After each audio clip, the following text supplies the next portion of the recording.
Okay, guys, mga kalakbay, mga ka-travel, ngayon ay February 1, 2025. So, first day ng month ng February, tayo ay nandito sa tapat ng Heroes Hotel. At tayo ay maglalakbay papunta ng San Pedro, Laguna. So, ang ating mga dadaanan, una, dito tayo papasok sa Osmeña Highway.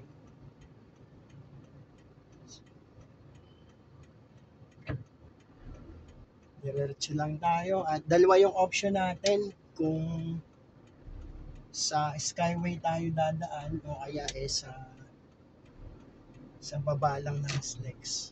Tingnan natin kung ano yung mas magandang daanan. Minsan kasi mas matraffic yung Skyway, minsan naman mas matraffic yung sa SLEX sa baba. Depende sa mga sitwasyon din ng mga volume ng mga sasakyan.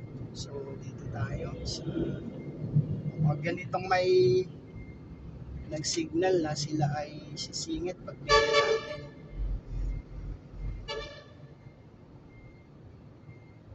So minsan siguro naaalangan sila, hindi nila masyadong kabisado yung pupuntahan nila, kaya kahit nasa innermost lane sila, pupunta sila dun sa outermost lane. So patience lang, unawa at magbigay lang sa pagdadrive. Mas maganda yung mapagbigay tayo. So maraming salamat sa mga sumusubaybay sa ating channel at sa mga nagko-comments, maraming salamat po sa inyong mga komento, sa mga nag-share, maraming salamat. Tayo po ay mag-upload ng mga videos sa mga nauna po nating video. Meron tayong mga tutorial kung paano natin na-use yung grounded na amplifier ng keyboard. At napakita din natin yung paglilinis natin ng air cooler. So maintenance yon, siguro mga 2 months siguro ay ipapakita ulit natin kung paano linisin. At nakagawa din tayo ng 2 short na video nung tayo ay nagpunta sa Binondo nung pagsalubong ng New Year's celebration ng mga Chinese. So nandun tayo sa Binondo. Masaya yung pagsalubong nila ng bagong taon. Ang daming fireworks at may mga drone display. Ang ganda ng drone display. Hindi lang natin nabuo yung video, pero ang ganda ng celebration nila ngayon. So medyo masikip na dito sa Osmeña Buendia, dito sa baba. So tingnan natin kung masikip yung padiretso pa nitong Osmeña ay mag-skyway tayo.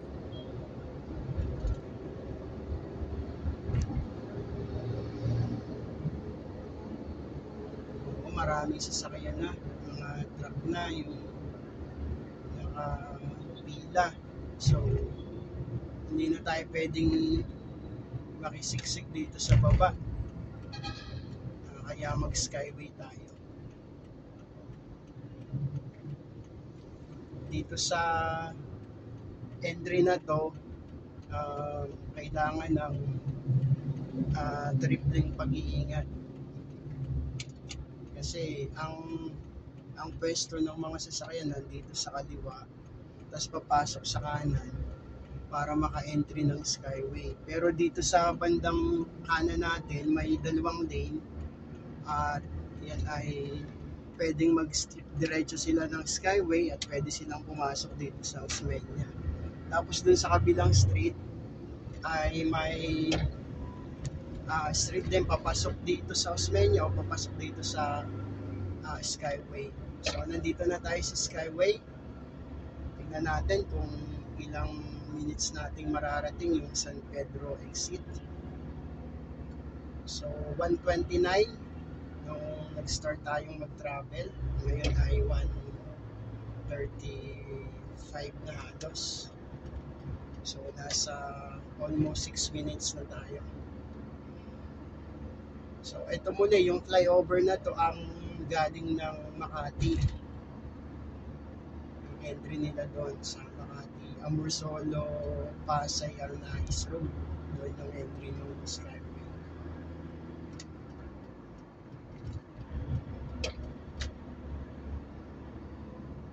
Tapos dito sa susunod ay meron namang entry na galing sa Magallanes. Maganda yung panahon ngayon, malinaw. Walang maitim na ulap. May mga maulap kaya ng mga mapuputi yung kulay nila. So napakaganda ng panahon. So yung speed limit dito ay 80 pa rin. 80 kilometers per hour.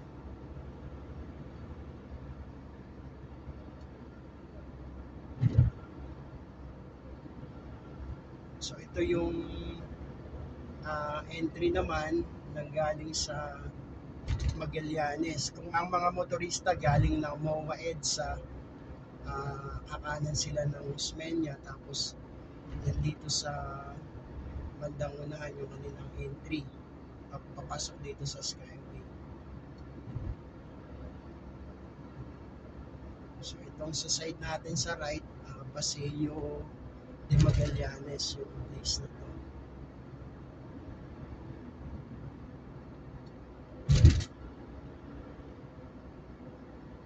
Tapos nakikita natin dito isang magandang eskwelahan to, Asia Pacific College.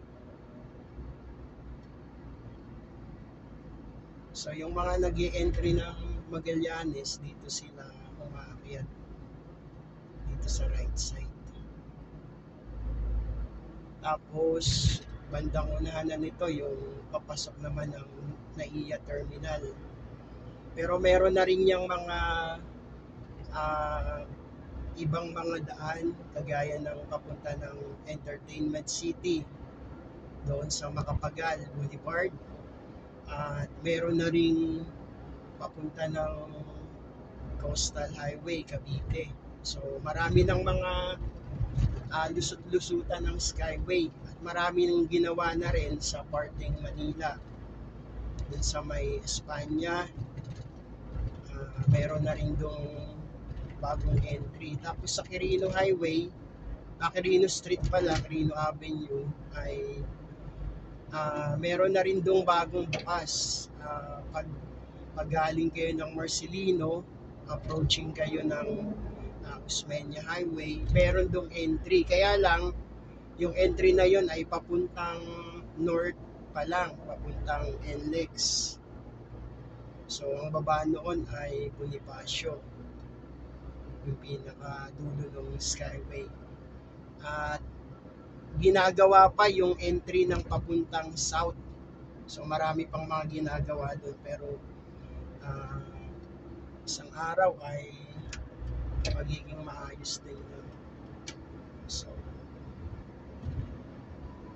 nalagpasan na natin yung entry ng NAIA. So, yung mga susunod dito, Bikutan, tapos Sukat, tapos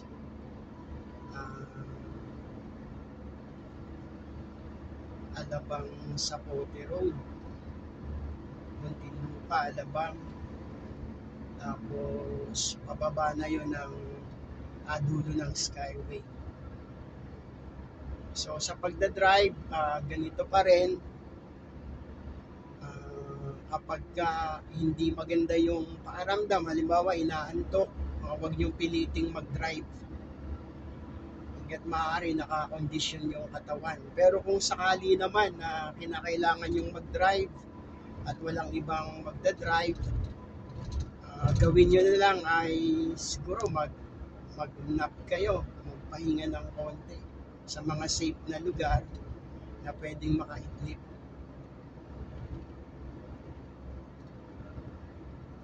So, shout out sa ating mga kasama dito sa ating lakbay, travel. Noong nakaraan, ginamit natin yung ating City Badja 100 Kawasaki. Nilakbay natin yung mula dun sa Raha Sulaiman Plaza papunta ng Caloocan Monumento. Motor na yung gamit natin nun, pero almost eksaktong 44 minutes. So kapag ang ginamit doon ay 4 wheels, mahigit 1 hour yung magiging travel time doon.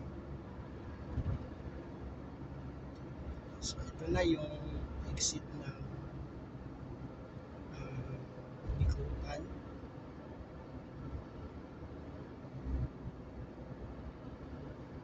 Ayan, nasa right side yung mga exit na yan. Bikutan, Sukat.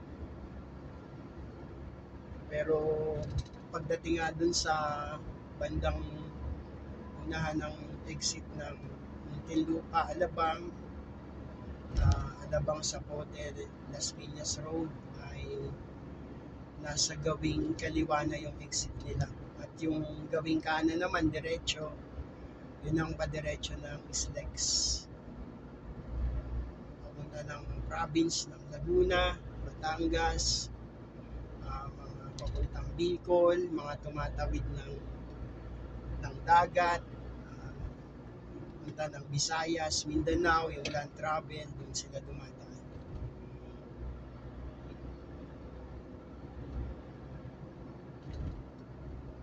Sa mga nakaka-view ng ating channel, maraming salamat po. Merong mga nasa ibang bansa, pagpalain po kayo ng Panginoon.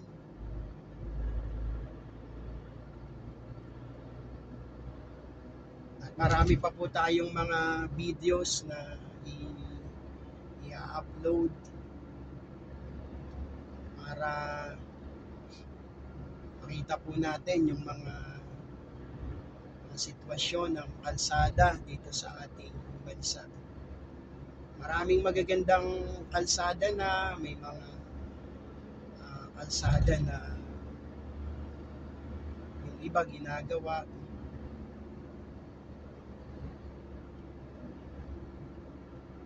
At ipag-pray natin na mas lalong maging maayos ang sistema ng hindi lang ng Pilipinas, kundi ng buong mundo.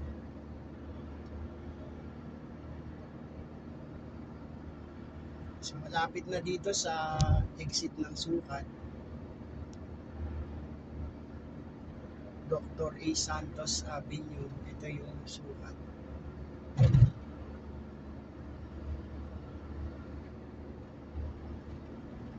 So yung Sukat ay hinati siya ng Parañaque, Muntinlupa. Kaya minsan ang sinasabi kapag address ng Sukat ay Sukat Parañaque at Sukat Muntinlupa.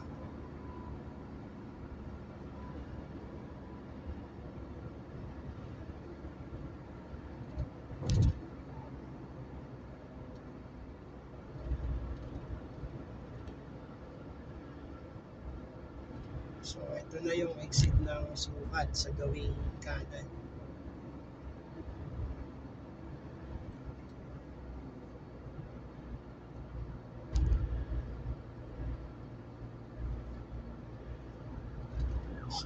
gagawi tayo sa bandang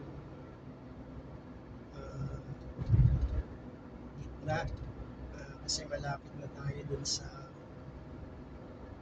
entry ng Las Piñas, Muntinlupa, Alabang sa Pote Road. So kapag lilipat tayo ng lane, kailangan malinis yung sa likod natin, sa gilid natin.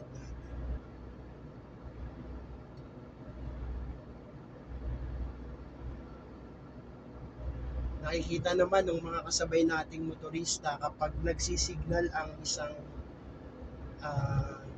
sasakyan, ang intention talaga ng pag-signal ay mag-change ng lane. Kaya every time na halimbawa nagda-drive kayo, mag-change ng lane, huwag kalimutan yung intention na mag-signal. Ika nga ay signal your intention. Pupunta ng kanan o pupunta ng kaliwa.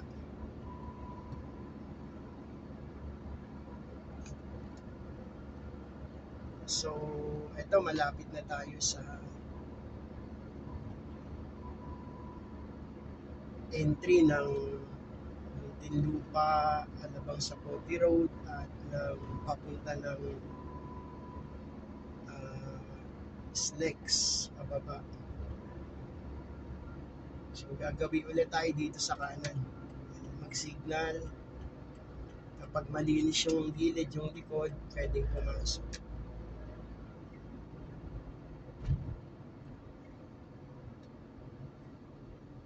Ayan, kapag ganyan sa una natin, biglang nag-signal, tapos biglang pasok. Pagbigyan natin. Minsan kasi naaalangan sila, kaya napapabigla sila minsan.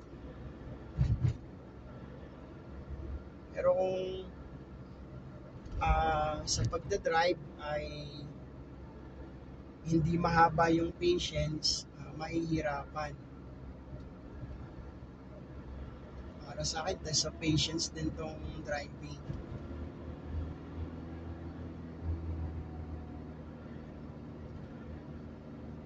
So ito na, gawing kanan na tayo. Yung kaliwa, yan na yung Alabang sa Pote Road, papunta ng Muntinlupa at Las Piñas.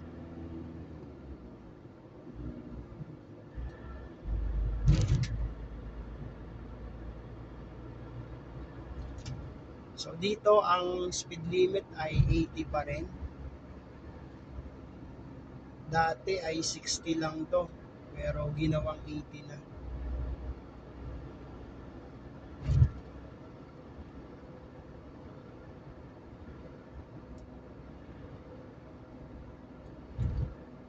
So mainit yung panahon. Kita natin yung mga building ng Muntinlupa. Ay maganda.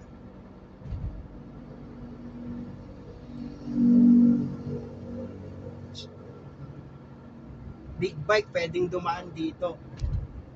Ang pinapadaan nila ay 400cc above.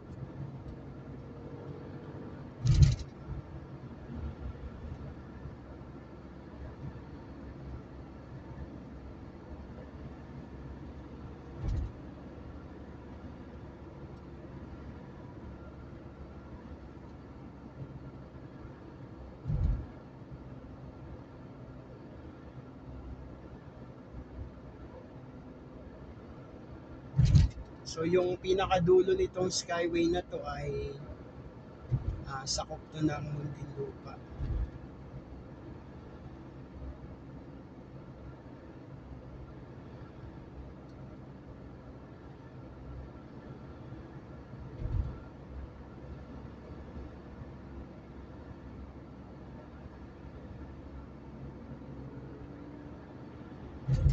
Medyo maganda yung travel natin.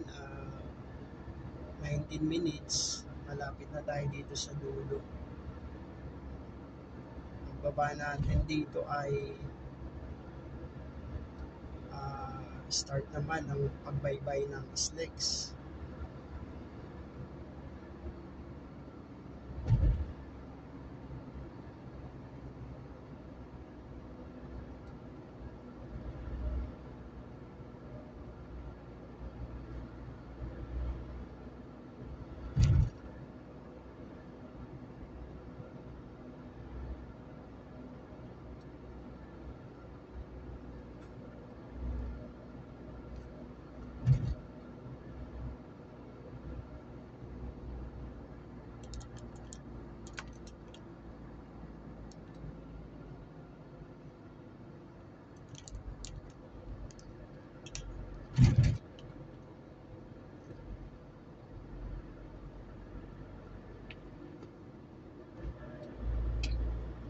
So sa part na to medyo may pagbagal kasi pagdating dito sa pinakadulo ay nagbabagal na yung mga sasakyan.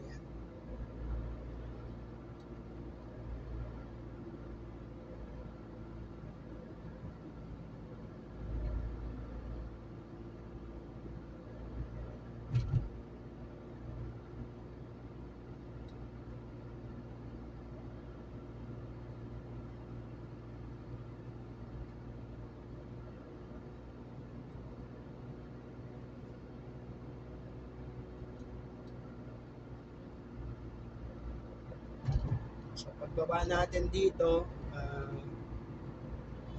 may unang gasoline station, Shell. Kapag kinukulang na yung gas, merong gasoline station na pwedeng magpakarga agad dito.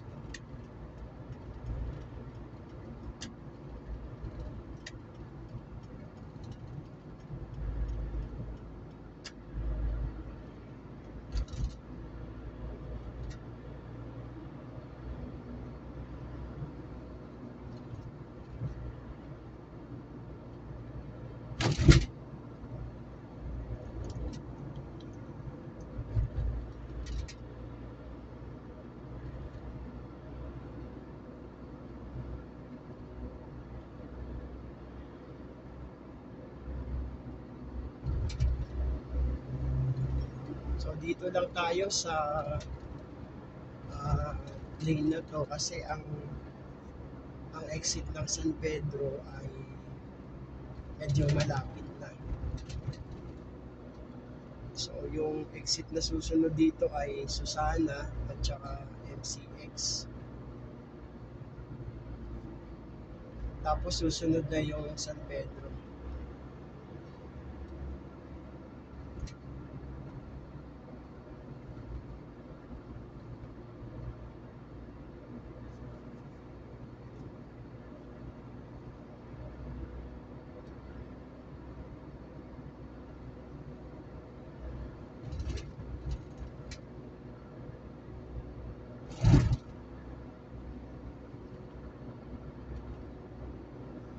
So maganda mag-travel kapag ganito yung panahon, hindi maulap, hindi maulan, maganda yung sikat ng araw.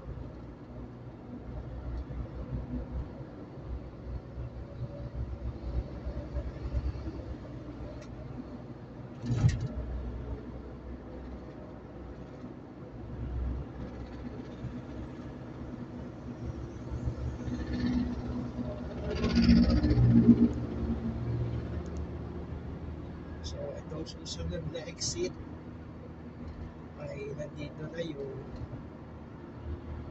San Pedro exit.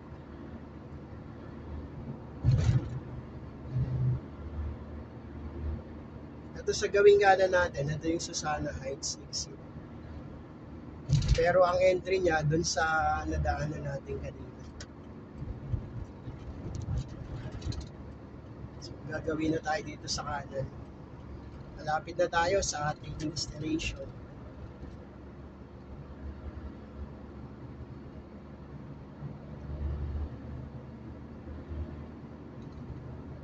So ayon dito sa signage ay 1 kilometer na lang. So kung magta-travel kayo galing Manila, Osmeña Highway, ganitong oras, mabilis yung travel.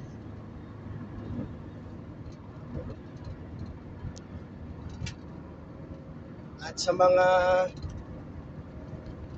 expressway ngayon, laging nire-require na magpalagay ng RFID o ng radio frequency identification. At yung collection nila ay electronics. Ang ibig sabihin ng ETC ay Electronic Toll collection. So, dito tayo sa bandang gitna. So, galing ng Skyway, 190 yung babayaran dito. So, may natira pa tayong balance na 300 plus. Maraming salamat mga kalakbay. Pagpalain tayong lahat ng Panginoon. God bless.